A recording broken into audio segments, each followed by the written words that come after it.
My name's Nick, and up until last year I genuinely believed my family was just complicated. You know, the kind of family where the love's buried under sarcasm and raised eyebrows. But what happened on my mom's birthday changed everything. It wasn't a misunderstanding. It wasn't about miscommunication. It was a clear, deliberate message. You don't belong here. It started with a phone call. My dad called me on a Tuesday night, which was odd enough. Usually if he wanted to talk to me, he'd just pass the phone to Mom. But this time he cleared his throat and said, "Nick, listen. About the birthday this weekend." My heart actually lifted. I thought he was finally reaching out, maybe wanting to include me in some plan like old times when I was 10, and we'd sneak out for a cake run because Mom always forgot her sweet tooth on her own birthday. But no, I think it's best if you don't come this year. I went quiet. What do you mean? He sighed, the kind of sigh that says I shouldn't have to explain this to you, but here we are. It's going to be a bit of a formal dinner. You know, your sister's bringing her boyfriend and some of your mother's co-workers will be there. It's not really the place for your kind of energy. My kind of energy? I didn't even know what that meant. I wasn't loud or reckless. I didn't drink. I wasn't some black sheep who broke the law or caused family scandals. But I wasn't like my sister either.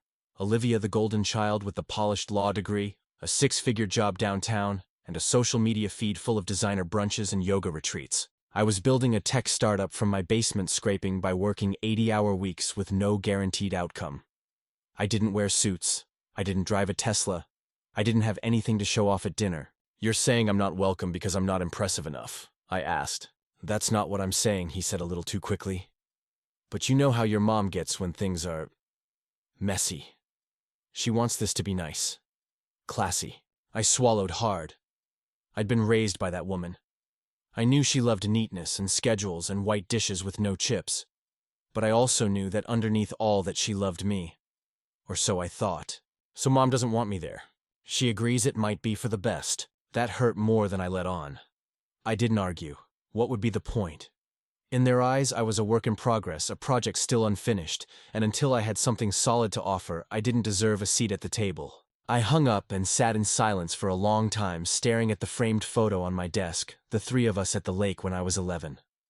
My mom had her arm around me, sunburnt but smiling. Back when things were simpler. The thing is, I had news. Big news. I'd just closed my first angel investment deal that morning, $50,000 in capital. It wasn't millions, but it was a lifeline for my company. After 2 years of dead ends and doubt, it was finally happening. I wanted to tell her. I wanted her to be proud. Instead, I was told to stay away because I didn't fit the decor. For the next few days, I debated whether to go anyway. Not to crash it or cause a scene. I just wanted to give her the gift. I'd made a handmade wooden box with an old photo of us etched into the lid. I'd spent 3 weekends perfecting it. But now it felt foolish. Like a kid showing up to a black tie gala with finger paint. Friday night, Olivia posted a photo of the dinner set up on Instagram. Crystal glasses, expensive wine, a long table dressed in white and gold. The caption read, "Celebrating the queen she is." Saturday came and I stayed home. I told myself I didn't care. I worked through the day. I coded until my back ached. I reheated soup I didn't really want. I told myself this was what sacrifice looked like. Around 8 p.m., I took the box out of my closet. Held it for a long time. My name wasn't on the guest list, but my heart hadn't got the memo. I walked out into the night with the box in my hands and memories running wild in my head. Birthdays, past the smell of candles burning low, my mom's laugh when I'd sing off key. I wasn't sure what would hurt more, being turned away at the door, or seeing that I'd been forgotten completely. But I needed to know. I didn't know what I was expecting when I stepped out into the night. The cold bit through my jacket as I walked the few blocks to my parents' house. My fingers tightened around the wooden box in my hand, more from nerves than the weather. I didn't bring a card. I didn't wear anything fancy. Just jeans, a dark hoodie, and the weight of not belonging. Their street was busier than usual. Cars lined both sides of the curb. I recognized Olivia's Audi immediately gleaming under a street lamp. Someone else had parked a luxury SUV I didn't recognize, probably her boyfriend's. I slowed my pace, took a breath, and reminded myself I'm not here to impress anyone. I'm just here for Mom. The house looked the same as always, tidy lawn porch light on wreath on the door, even though it wasn't a holiday.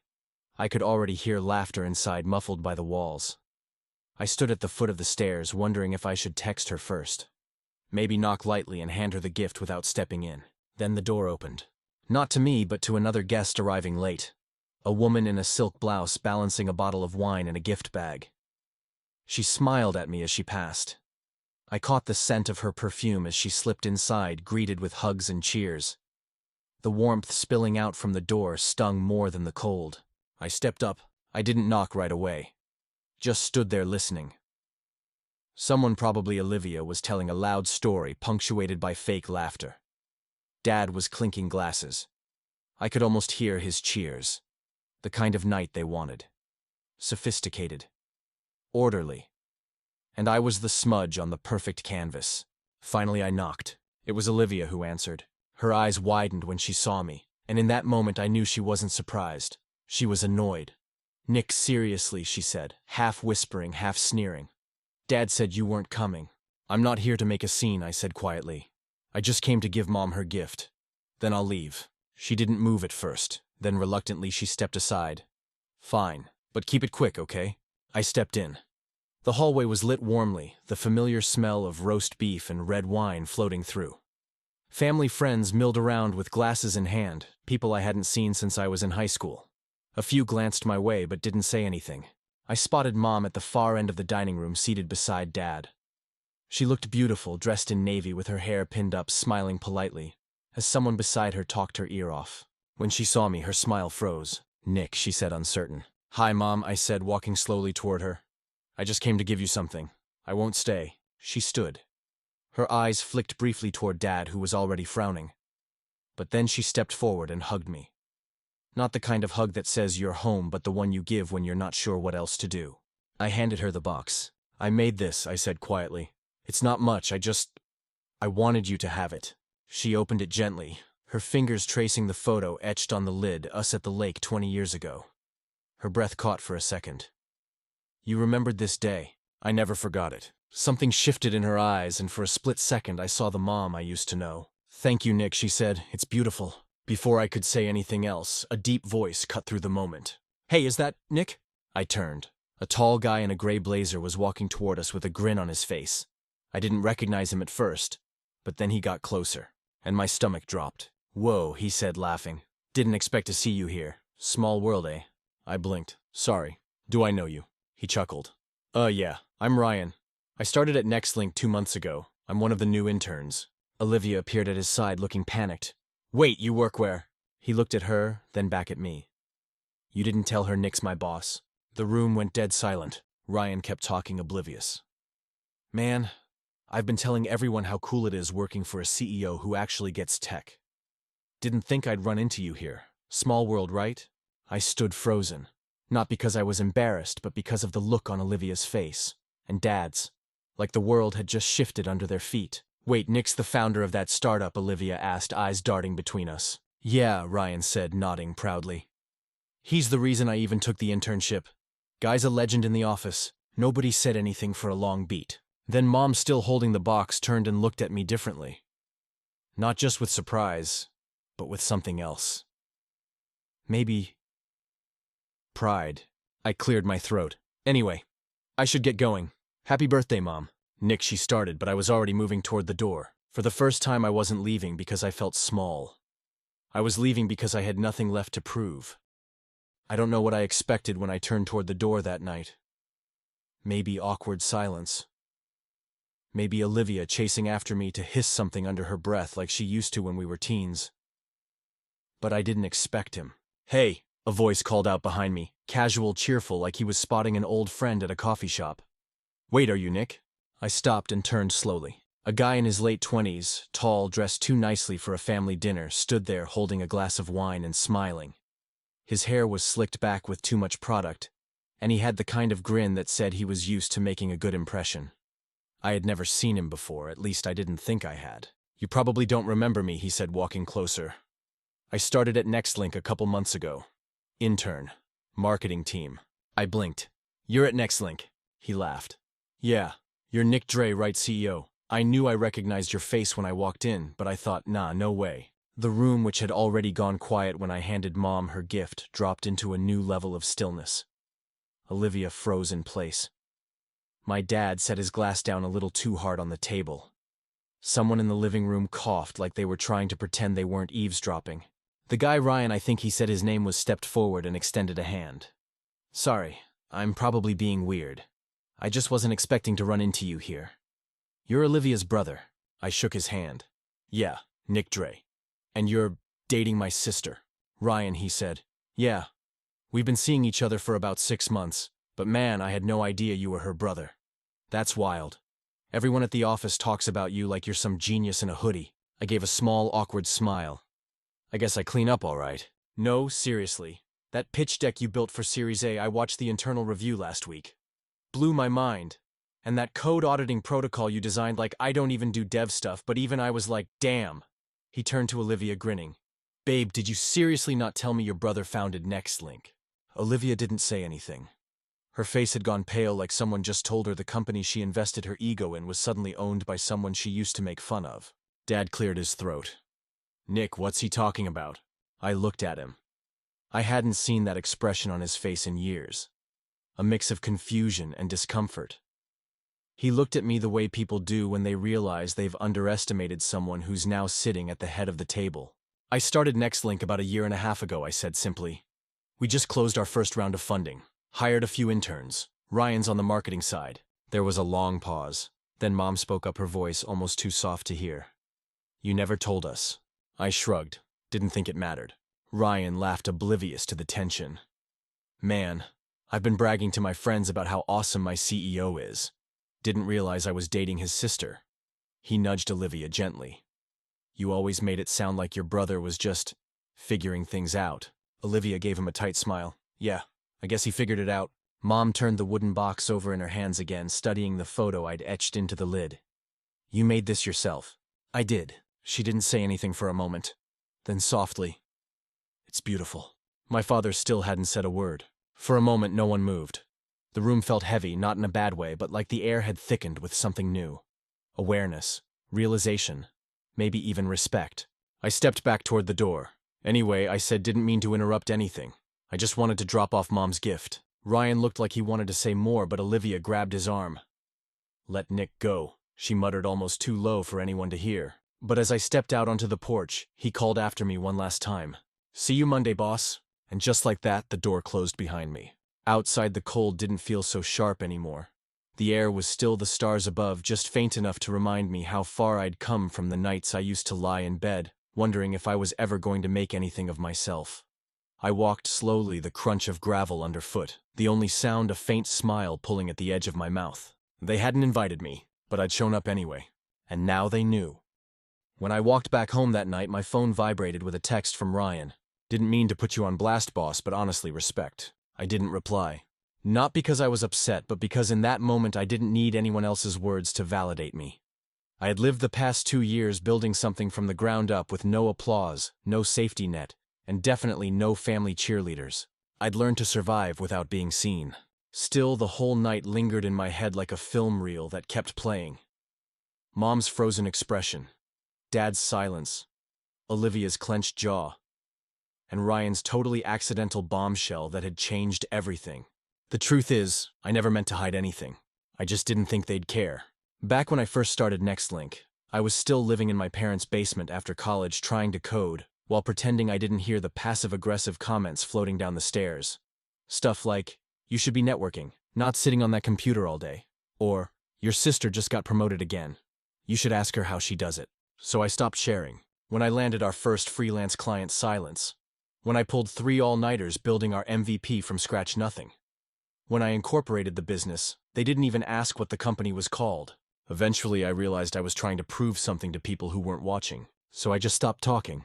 I got a cheap shared workspace, hired 1 dev part-time, and poured everything I had into the product. No vacations, no nights off. I lived off instant noodles and burnt coffee.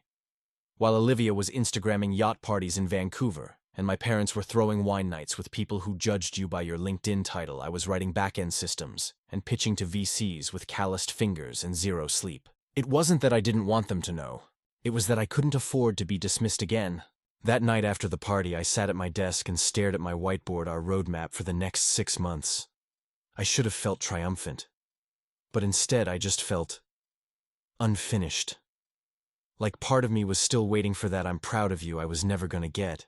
The next day, Mom texted, "Thank you for the gift. It was beautiful. Can we talk sometime?" I stared at the message for a while.